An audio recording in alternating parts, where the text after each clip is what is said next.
B. Collins. Peter B. Collins, news and comment. It's Thursday, November 21st, 2019. It's been a struggle this week to keep up with all the impeachment hearings, the presidential debate last night, and all the other requirements of daily life. And today, Democrats are wrapping up. Well, the Republicans are there too, but the Democratic-led House impeachment inquiry is wrapping up this first phase. And my big takeaway is John Bolton has got to testify. Now, I believe that the Democrats have laid out a very strong narrative that is deeply damaging to this president. But I don't find that they have delivered a knockout blow. And part of this is because Trump cannot be embarrassed. He has no shame. And so where ordinary people would resign in a situation like this, he not only plows on, but he tweets against his own employees who are offering testimony that he finds uncomfortable. And as I've pointed out, the deep denial, the cult-like behavior of the Republicans, who are not willing to acknowledge any wrongdoing.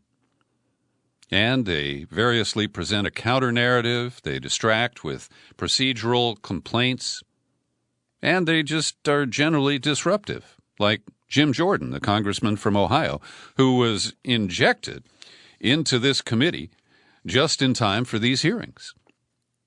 So today we saw Dr. Fiona Hill and David Holmes. Hill was on the National Security Council. She resigned before the controversial July 25th phone call between Trump and Ukrainian President Zelensky. And David Holmes is a diplomat who was posted, I believe still is, at the U.S. Embassy in Kiev. Now, it's interesting to me because the Washington Post, in a quick summary of the testimony so far, writes, Holmes' succinct explanation of two quid pro quos. And they offer this quote in support of that headline. Sir, we've been hearing about the investigation since March, months before, and President Zelensky had received a congratulatory letter from Trump saying he would be pleased to meet him following his inauguration in May, said Holmes, and we had been unable to get that meeting. Then the security hold came up with no explanation. Now, that does not establish clearly a quid pro quo. It allows him to reach a conclusion, and that's what they describe. I'd be surprised if any of the Ukrainians, when they received no explanation for why that hold was in place, they would have drawn that conclusion. So the Democrats are, marshaling forward, believing their own narrative, believing that it is compelling. And while the attacks by Devin Nunes, Jim Jordan, and some of the other Republicans seem comical, in many respects, they do chip away at key points of the narrative. So I was particularly squirming when I watched over my breakfast this morning as Fiona Hill said this. Based on questions and statements I've heard, some of you on this committee appear to believe that Russia and its security services did not conduct a campaign against our country, and that perhaps somehow, for some reason, Ukraine did. This is a fictional narrative that has been perpetrated and propagated by the Russian security services themselves. This is again Fiona Hill. The unfortunate truth is that Russia was the foreign power that systematically attacked our democratic institutions in 2016. This is the public conclusion of our intelligence agencies confirmed in bipartisan congressional reports. It is beyond dispute, even if some of the underlying details must remain classified. Well, as you know, I have problems with the Russiagate narrative, with the Mueller limited hangout investigation, and fundamentally, these little details that must remain classified, like any evidence that Russia actually was responsible for hacking DNC servers that I believe were compromised by insiders. A leak, not a hack. She went on, the impact of the successful 2016 Russia campaign remains evident today. Our nation is being torn apart. Truth is questioned. Our highly professional and expert career foreign service is being undermined. Wait a minute, Fiona. Our nation is being torn apart by forces that are domestic, and they are whipped up by Trump on Twitter, by corporate media that hangs on his every ugly utterance, and by political activists, including his political base in the Republican Party, that don't give a good damn about the damage that they are doing, short-term or long-term. They're greedy bastards who took their tax cuts. They're lining their campaign accounts with corporate contributions in exchange. And the corruption that they overlook in our own system as they blame Russia. And, you know, I can acknowledge, all right, that Russia did attempt to hack things. Russia does work to destabilize other countries. You can't see my hands right now, but my thumb and forefinger are about an inch apart. And that's how much I think Russia influenced our 2016 election cycle. And now you can't see, but I'm using both hands, which are about 2 feet apart. And that's what I would use to represent the impact of domestic players. People like Chris Kobach suppressing votes, denying people the right to participate, and that was interpreted as lower turnout by African Americans in 2016. And so, friends, I hope you can see my perspective. And I do struggle at times because I'm a straddler. I don't agree fully with the Democrats, and I don't agree fully with the Republicans. But when I hear Dr. Fiona Hill, who is an expert, right, on foreign policy, on Russia in particular, she worked for Trump, who doesn't believe, right, that Russia had such outsized influence in 2016. Later, she said, I say this not as an alarmist, but as a realist.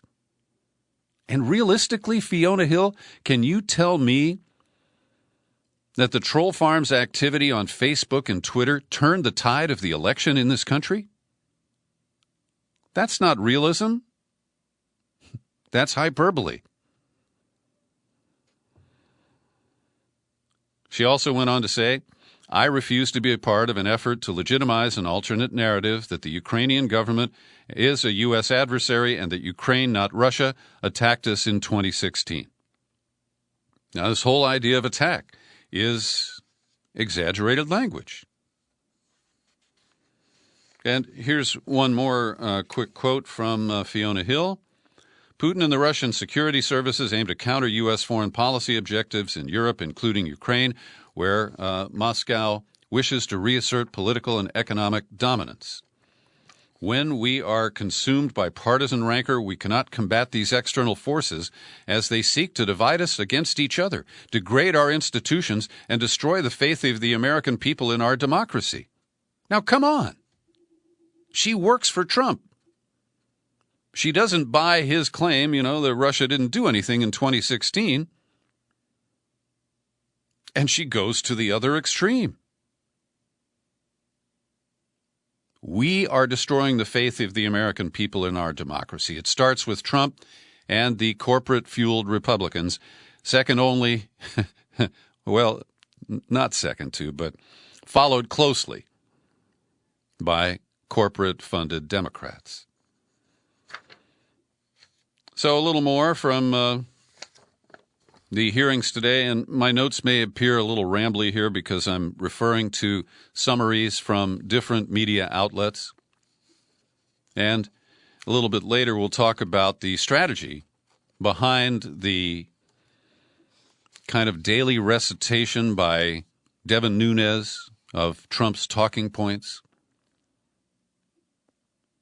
One of the comical things that happened today is that David Holmes has previously and continued to testify that when he went to lunch with Gordon Sondland and a couple of other people in Kiev, the day after Trump's phone call with Zelensky, that Sondland rang up the White House and got the president on the line. And some people, including Trump, don't believe that David Holmes could overhear the conversation between Sondland and Trump, particularly the Trump side. And Trump posted a bizarre tweet. I've been watching people making phone calls my entire life. My hearing is and has been great. Never have I been watching a person making a call which was not on speakerphone and been able to hear or understand a conversation. I've even tried. Now, come on. You know what it's like. You can be in a confined space with somebody, like in a car, and if the person on the other end of a cell phone call is on a speaker or talking loudly, you can overhear it. So I don't find this far-fetched at all, but Trump always trying to sow doubt, and of course that, we're told, was a Russian skill. So here's a quote from Holmes. While Ambassador Sondland's phone was not on speakerphone, I could hear the president's voice through the earpiece. The president's voice was loud and recognizable, and Sondland held the phone away from his ear for a period of time, presumably because of the loud volume.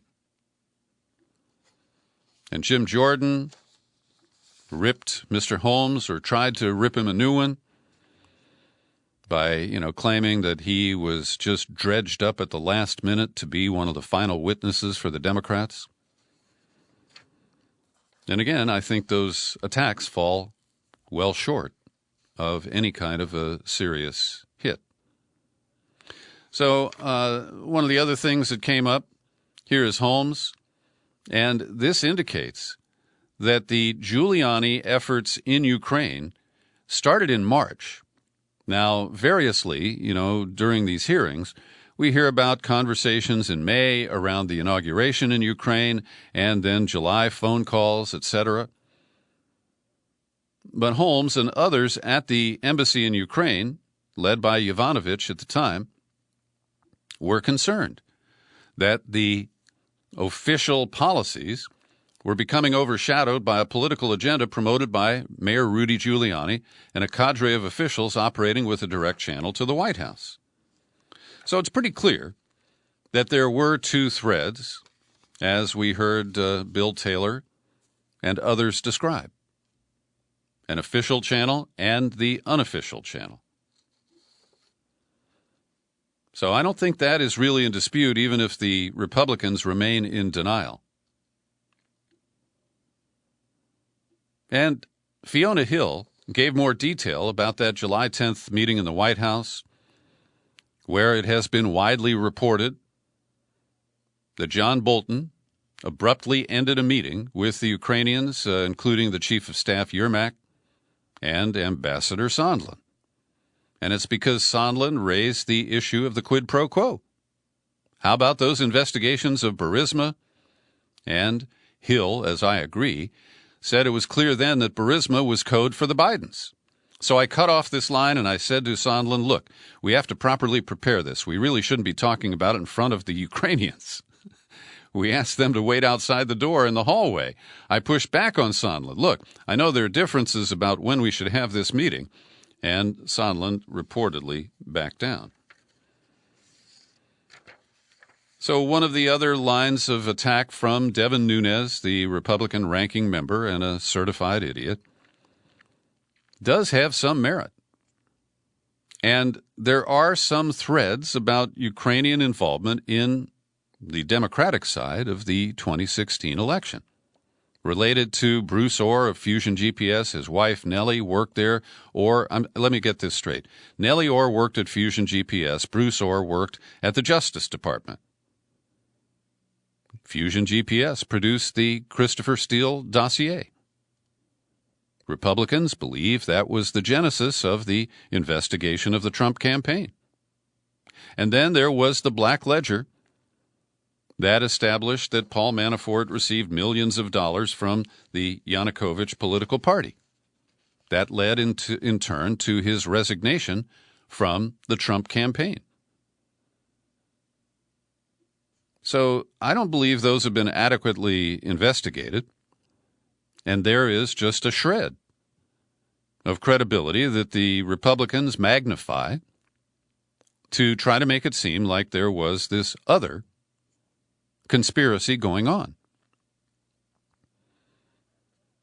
Now, in one exchange between Holmes and Nunes, we have Nunes saying the Black Ledger is credible. Holmes says yes. Nunes, but wait, Mueller did not find that credible. Holmes, I'm not aware that Bob Mueller did find it credible or not, but it was used as evidence in other criminal proceedings. That's the Manafort trial. Didn't the Ukrainian journalist Lutsenko want to hurt Trump? Holmes, he was motivated by his usual motivation to expose corruption in Ukraine. And then one of the other elements that I try to highlight is we hear a lot about these Javelin missile anti-tank weapons, and that Obama refused to give them to the Ukrainians, and Trump is the hero who is helping them fight Russian aggression by delivering Javelins to Ukraine. And what's interesting, I have a verbatim here from the Guardian newspaper, which leaves out the part of the exchange where Holmes says, well, you know, they're not allowed to use them. They're not deployed. But they're a great strategic deterrence, a very important symbolic message to the Ukrainian military. Now, what good are weapons if you're told you can't use them, and that's widely known by your enemy? This is the kind of bullshit that we're seeing coming from both sides in this traumatic sequence of hearings. Now, the comment about a drug deal by John Bolton.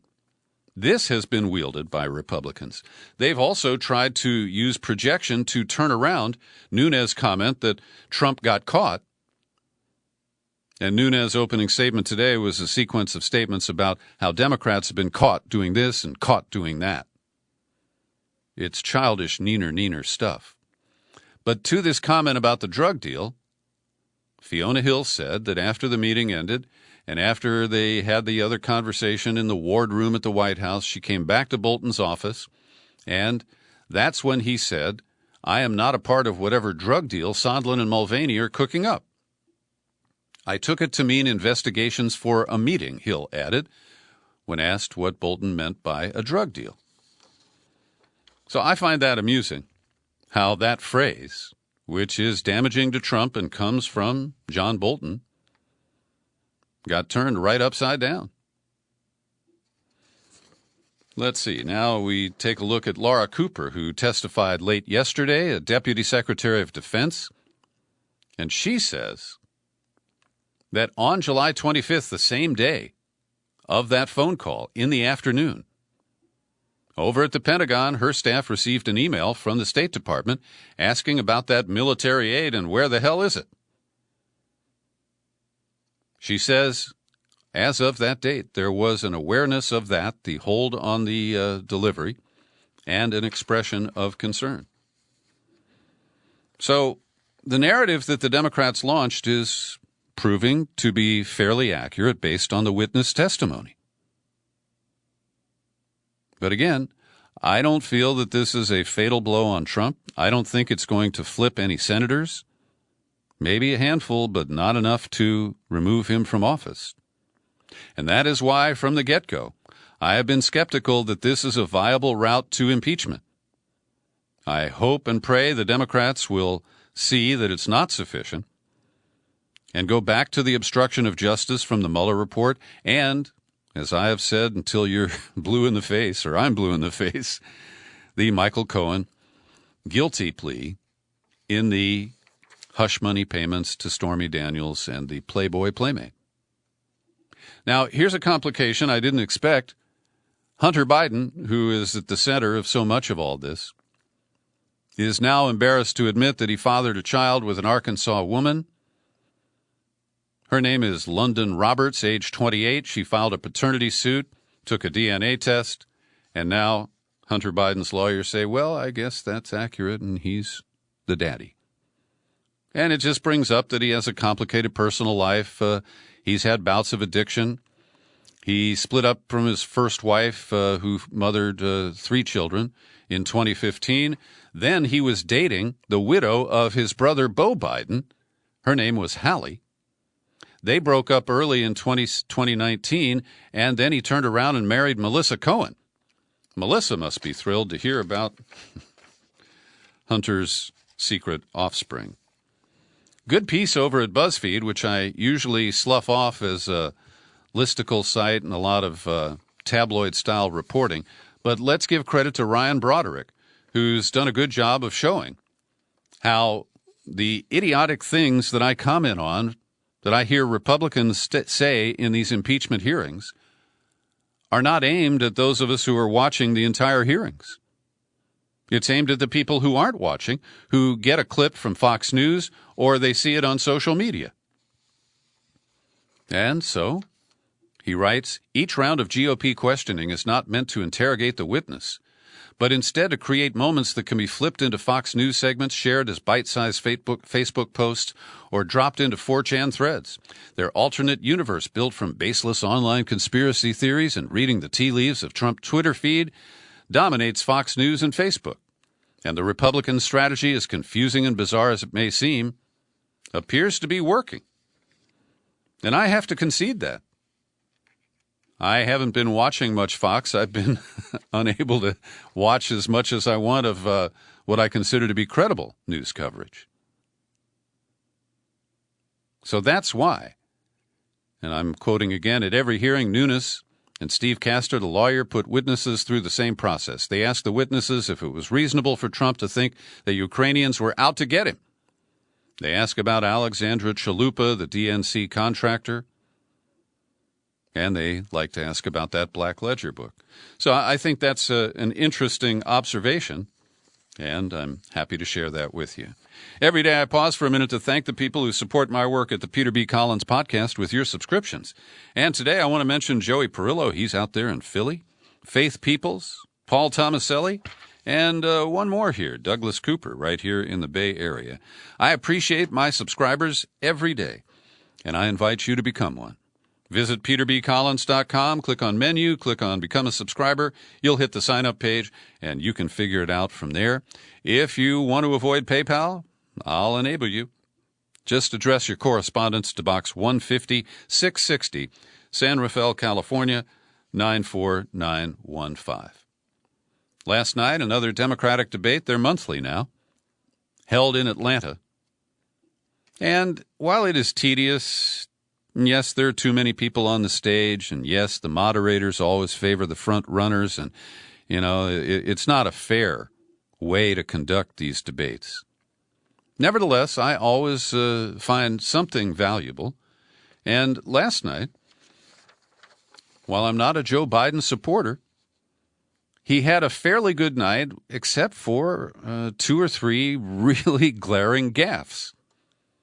Now, one of the things that surprised me was Joe Biden rejecting Obama foreign policy and saying that he would not sell weapons to Saudi Arabia, saying that they have to pay their price for killing Khashoggi. Quote, I would make it very clear, we are not going to, in fact, sell more weapons to them. We are going to, in fact, make them pay the price and make them, in fact, the pariah that they are. In fact, Biden also said there's very little social redeeming value in the present government in Saudi Arabia, and he would end the sale of material to the Saudis where they're going in and murdering children. That's referring to Yemen. All right, Joe. Nice going. I'm glad to see that. You've separated yourself from Barry Obama and some of the worst elements of his foreign policy. But later in the debate, Joe did what he always does. He steps in it. So he was asked a question that was really about, do you touch women in an inappropriate way? It wasn't explicit, but he turned it into a response about sexual violence and harassment. Then he said, we have to just change the culture, period, and keep punching at it and punching at it and punching at it. You don't punch at domestic violence. You don't punch at, well, you know what I mean. Then, after Cory Booker pointed out that he has a lot of experience with black voters, Biden tried to one-up him. He said, I come out of a black community, he said, in relation to his voter base. Then he proved that he often steps on his own lines. He bragged of being supported by the only African-American woman ever elected to the United States Senate. Now, he didn't name her, but he's referring to former Illinois Senator Carol Moseley Braun. But Senator Kamala Harris was on the stage, and she threw up her arms in bemusement and said, no, that's not true. The other one is here. Now, this raises a little bit of a touchy issue. Is Kamala Harris African American? Now, I don't doubt that she's American in any way, but she doesn't have any African heritage. One parent from Jamaica and one from India. She is a woman of color. I would call her black. But I don't know if African American is accurate. Still, Joe really bungled that one pretty badly. Now, coming back to Saudi Arabia, Bernie Sanders referred to it as a brutal dictatorship. What we've got to know is that Saudi Arabia is not a reliable ally. We need to be rethinking who our allies are around the world, work with the UN, and not continue to support brutal dictatorships. Cory Booker of New Jersey, it's a human rights violation without coming to the United States Congress for an authorization for the use of military force. He's referring to Yemen. Amy Klobuchar of Minnesota, when the president didn't stand up the way he should have to that killing and dismemberment of a journalist with an American newspaper, that sent a signal to all dictators across the world that it's okay. Now, Bernie Sanders got a lot of plaudits from critics because he's piped up about Israel and Palestine. Here's a quote. It is no longer good enough for us to simply be pro-Israel. I am pro-Israel, he said, but we must treat the Palestinian people with the respect and dignity they deserve. What is going on in Gaza right now, where youth unemployment is 60-70%, is unsustainable. Now, I think that's the first time a Democratic presidential candidate has done that. And over at Mondo Weiss, they note the softening of support among Democrats for Israel. 43% of Democrats in a recent poll said they're partial to Israel, the lowest number in 14 years. A recent poll found that 65% of Democratic voters support conditioning military aid to Israel in response to its human rights record. And a poll from the Center for American Progress showed an even higher number when they posed the question. 71% of Democratic voters said they support conditioning of aid on human rights for the Palestinians. Now, depending on how you look at it, Tulsi Gabbard either had a great night or she invited attacks. Now, she was set up. One of the 4 female moderators of the debate, and that was a big selling point for MSDNC here, asked her a question about her attack on Hillary Clinton for being emblematic of the rot in the Democratic Party. And I thought Gabbard gave a decent answer to that. And then they turned to Kamala Harris for payback. Now, this is where the debate moderators operate in a sleazy way. Because we know that in an earlier debate, Gabbard attacked the record of Kamala Harris on criminal justice in California as Harris tried to pose as a progressive prosecutor. And it has caused a huge slide from a 15% polling number for Harris in, say, May to 3 or 4% today. So Harris didn't disappoint. Her venom was readily available. I think it's unfortunate we have someone on this stage who's attempting to be the Democratic nominee, who during the Obama administration spent 4 years full-time on Fox News criticizing Obama. When Trump was elected, not even sworn in, she buddied up with Steve Bannon to get a meeting with Trump in the Trump Tower. Wow, that's criminal. She fails to call a war criminal by what he is, a war criminal, and then spends full time during the course of this campaign criticizing the Democratic Party. And then Gabbard later took on Pete Buttigieg, as she had in the previous debates, over his at least quoted comment about sending American troops into Mexico to take on the cartels. Now, I think that Gabbard overdid it on that one, but I think Pete Buttigieg needs to be called to account. And the fact-checkers were frequently called upon in the debate last night. I'll give you a couple of quick hits from the Washington Post fact-checkers. They said that Pete Buttigieg made a false statement when he said the president, this was related to the Trump Foundation, had to confess in writing in court to illegally diverting charitable contributions that were supposed to go to veterans, and apparently all that money was ultimately delivered. They dinged Bernie Sanders for saying we've got 500,000 people sleeping out on the street, and they just nitpick statistics to claim that Bernie has exaggerated. If anything, I think the number is higher than that. And they also went after Elizabeth Warren because she talked about her ultra-millionaire tax, and at one point she mixed up 50 million with 50 billion.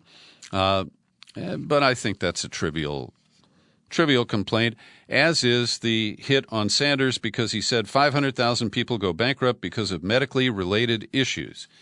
And even if his numbers might be slightly off, they're ignoring the underlying issue by nitpicking the statistic. I want to recommend a piece over at Mint Press News today by John Gold, a man I've known for over 10 years. He's based in Philadelphia, and he is an ally of the 9/11 families, the Jersey Girls and others who challenged the 9/11 Commission, and rightly so. And in this piece, Gold notes that the U.S. government continues to protect the Saudis from any honest investigation into their role around 9/11. We know that Prince Bandar and his wife were sending checks to the two alleged hijackers living in San Diego. We later found out that Bandar personally gave money to one of the alleged hijackers' associates. The 9/11 Commission never asked Prince Bandar anything about that. Yeah, that was a limited hangout investigation, too. And I was a witness to part of that. Anyway, Gold goes on to make the case that the Saudis do need to be fully investigated, and we need to know the name of an individual whose identity has been unredacted but not made public. Over in Israel, Benjamin Netanyahu has finally been indicted. Couldn't happen to a nicer guy. He is the now longest-serving prime minister and the first to be indicted while in office. It had to do with granting favors to media outlets that would give him fawning coverage and the acceptance of hundreds of thousands of dollars of gifts. Critics are expected to petition the Supreme Court to rule that Netanyahu must step down. And he's finally been challenged from within his own Likud party as a younger lawmaker, Gideon Sa'ar, has called for a primary contest and said that he would be a candidate. So, and some of this just parallels what's going on here. Netanyahu complains that the Israeli left, the news media, and law enforcement are conspiring to oust him by legal means because they couldn't beat him at the ballot box. I think I've heard that on Twitter from a guy named Trump. He also calls his investigation a witch hunt, a deep state conspiracy against Netanyahu. And there was no mention in this 3-page story in the New York Times about how he wagged the dog last week with the bungled assault on 2 different leaders of Islamic Jihad. He killed one, killed the other guy's wife. This, created a new round of exchanges with people in Gaza, sending those ineffective rockets at Israel and allowing the disproportionate response that draws cheers from the Israeli public. And in another effort to wag the dog, today Israel carried out airstrikes against Iranian forces near Damascus, Syria. That's Syria, not cereal, pardon me.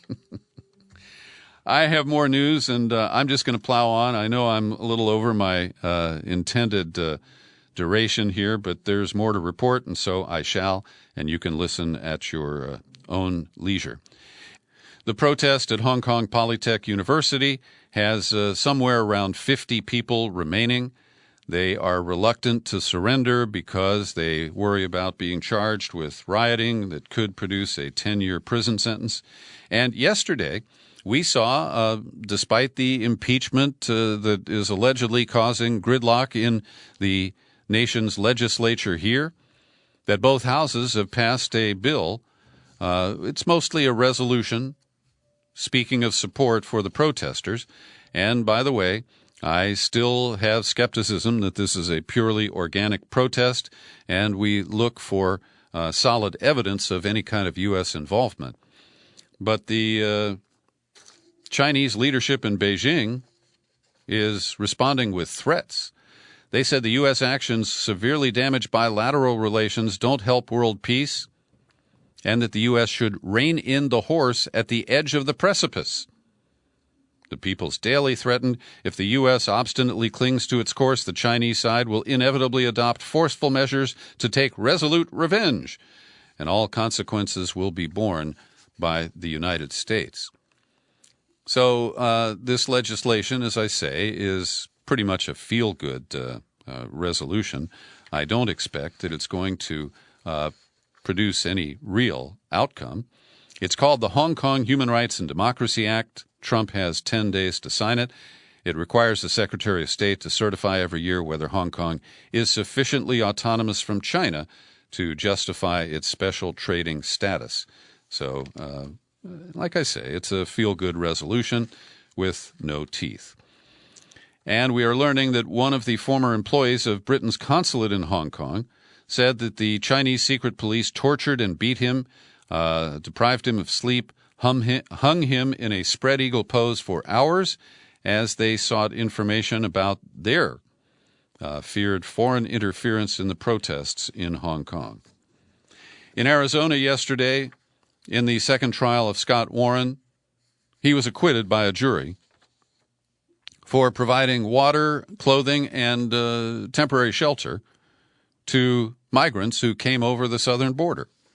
And I applaud the jury's decision, and I deplore the government's effort twice to prosecute this as some sort of a crime. Across the bay from me at the University of California, Berkeley last night, about 1,000 people protested a speech that did go on by Ann Coulter, the right-wing blonde with short skirts. 7 people arrested. I defend her right to speak. White nationalists, we are told by The Guardian, are openly operating on Facebook. They name names like Red Ice TV, VDare, Richard Spencer's blog, Alternative Right, and American Free Press, a newsletter founded by the white supremacist Willis Carto. Now, these people have all been bounced from YouTube. I don't know about Twitter, but Facebook continues to host their posts and their videos. And Facebook declined to take action against any of these pages. A company spokesperson said, "We are investigating to determine whether any of these groups violate our policies against organized hate." And that same person said Facebook doesn't ban Holocaust denial, but does work to reduce the spread of such content by limiting the distribution of posts, and that I call throttling. And I believe that I am a subject of throttling by Facebook. I have over 1,000 friends. But when I post a podcast that is particularly popular, Facebook only allows 60 people to see it. Again, I can't prove that I am a victim of that, but I'm highly suspicious. Trump is interfering on behalf of a potential war criminal, again, this time in the case of Navy SEAL Petty Officer Edward Gallagher. He's been at the center of that high-profile war crimes case, and he only avoided direct conviction because a surprise witness essentially took responsibility for the crime that was alleged. And this came, the shenanigans here are really noteworthy because Trump allowed the Pentagon to proceed right up to the point where they issued a notice to Gallagher that they were going to revoke his status as a SEAL. And he waited until the military had made that move before he intervened and tweeted, of course, "The Navy will not be taking away warfighter and Navy SEAL Eddie Gallagher's trident pin. This case was handled very badly from the beginning." Now, we know that war crimes Investigations and courts-martial in the military are rare. They only happen in the most egregious cases. And Trump has intervened in these egregious cases to liberate the violators, the war criminals. And I, for one, say no thank you. And finally, today, you can tell that I'm podcasting, and that means the power is on here at the secret studio. We were given a reprieve by Pacific Gas and Electric, which sharply scaled back the area that was subject to power shutdowns because of high winds and extreme fire danger. Only 144,000 people lost their power over the last couple of days.